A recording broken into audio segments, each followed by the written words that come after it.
पहिली प्रतिक्रिया अशी आहे की विकासाच्या मुद्द्यावर आम्ही स्थायी खासदारांनी या ठिकाणी निर्णय घेतलेला आहे।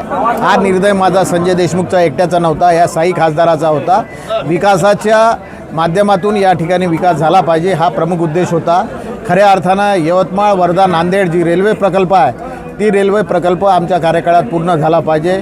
ह्यासुद्धा गोष्टी अनेक विकासाच्या गोष्टी आम्ही त्या ठिकाणी सांगितल्या आणि त्यांनी मान्य केलेल्या आहे। भाऊ एकीकडे पाहिलं नाही ते आता ते काय बोलून राहिले काय नाही, आता सर्वसामान्य जनता आता तुम्ही पाहिलेली आहे। असं मारण्याचं आणि याचं करण्याचं त्या गोष्टीतला आम्ही काही थारा देत नाही। या ठिकाणी विकासाच्या माध्यमातून काम करण्याचा संकल्प आम्ही घेतलेला आहे। या जिल्ह्याचे पालकमंत्री संजय राठोड आणि आम्ही मिळून या ठिकाणी शिवसेनेचे सर्व पदाधिकारी सोबत घेऊन विकास सर्वसामान्य जनतेपर्यंत सर्व जाती धर्माच्या लोकांना न्याय देण्याचा आम्ही प्रामाणिक प्रयत्न या ठिकाणी करणार आहोत। पण मोठ्या प्रमाणावर नाही 80% लोक या ठिकाणी सोबत आलेले आहे। वाशिमचे असो यवतमाळचे असो सर्वसामान्य सर्व शिवसैनिक या ठिकाणी सोबत आलेले आहेत। त्यांनासुद्धा माहीत आहे 2 वर्षाच्या कार्यकाळात मी प्रामाणिकपणे सकाळी 6 वाजेपासून तो रात्री 11 वाजेपर्यंत इमानदारीनं प्रत्येक आलेल्या माणसाचं काम कसं करता येईल असा प्रयत्न केलेला आहे। फक्त येऊ शकलो नसल्यामुळं माझे हात त्या ठिकाणी टेकले होते म्हणून नाही आता योगायोग आहे। मी पहिल्या निवडणुकीत उभा होतो त्या दिवशी पाऊस आला, मी जेव्हा निवडून आलो त्याही दिवशी पाऊस आला, दुसऱ्या निवडणुकीत उभा झालो त्याही दिवशी पाऊस आला, आणि ज्या दिवशी निवडणुकीचा